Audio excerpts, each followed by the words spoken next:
يقول له يا فلان، هذا حديث لرسول الله وللإمام الصادق، إن استطعتوا أن لا تعصونا فافعلوا، لأن أعمالكم تعرض علينا كل يوم، فإذا رأينا فيها طاعة فرحنا، إذا رأينا فيها معصية انقبضنا.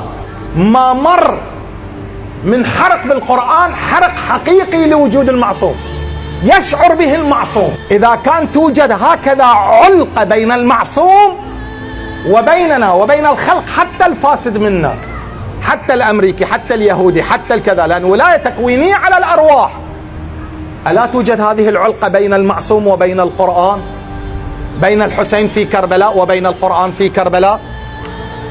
والقرآن يهتف فوق رأس رسول الله صلى الله عليه وآله وسلم، يقول ولقد أوحينا وكذلك أوحينا إليك روحا من أمرنا. القرآن روح، حقيقة القرآن روح أمرية، أرواحكم في الأرواح، روح المعصوم في روح القرآن.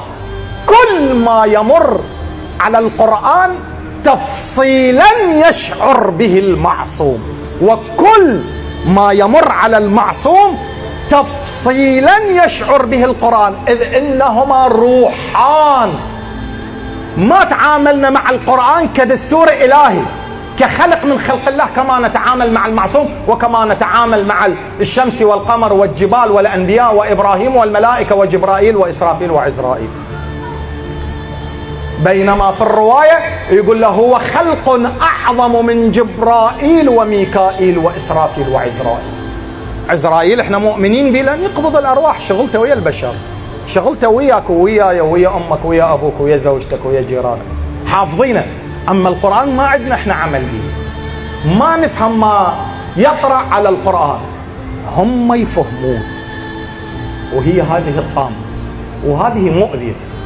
لا تتوقع دول أوروبية متقدمة ودول كبرى وعظمى بالفساد، لا تتوقع لما نتوافق على حرق القرآن بهكذا صورة وبهكذا أسلوب وبهكذا حيثية وتضافر واتحاد منهم على حرق القرآن، تكاتف قوي جدا على، لا تتوقع من فراغ، إنما هي خطة مدروسة وخطة دقيقة جدا.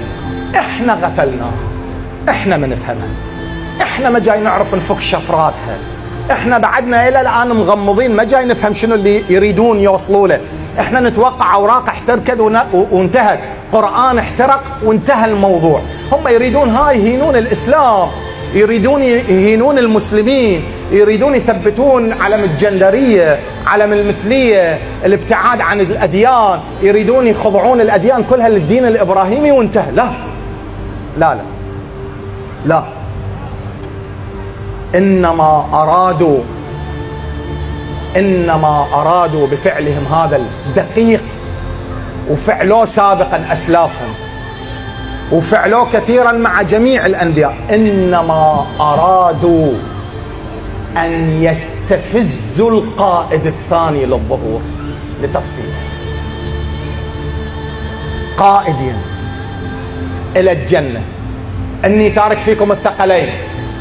رادوا يقتلون ويهينون الثقل الأول حتى الثقل الثاني يخرج، رادوا يحرقون القرآن، يستفزون القائد الثاني وهو القائم من آل محمد حتى يخرج، إذ لا يوجد مدافع عن القرآن في الأمة غير آل محمد، غير المعصوم من آل محمد.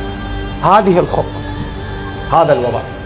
فلذلك القرآن، لماذا؟ لأنهم يفهمون إن للقائم من آل محمد شريك اسمه القرآن، إن للقائم من آل محمد توأم اسم القرآن، إن للقائم من آل محمد عدل اسم القرآن، إن للقائم من آل محمد شريك وتوأم وعدل ومماثل ومشاكل ومشابه اسم القرآن.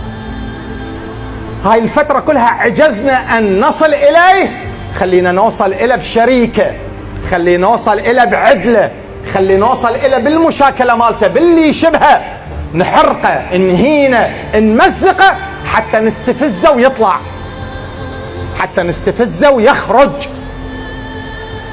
ليش يستفزونه؟ عدم الاستفزاز. شوف الآية القرآنية ماذا تقول. بسم الله الرحمن الرحيم.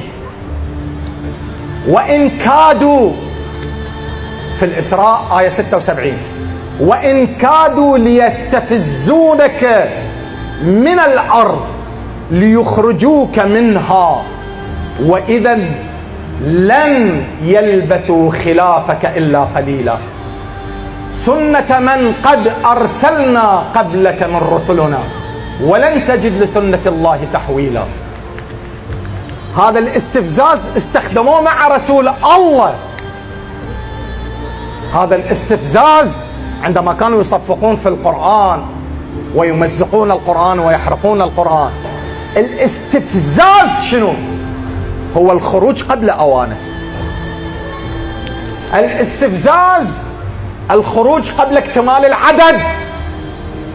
الاستفزاز الخروج قبل نضوج القاعدة. الاستفزاز الخروج قبل فهم الناس ووعي الناس على أن هذا هو يوم الظهر.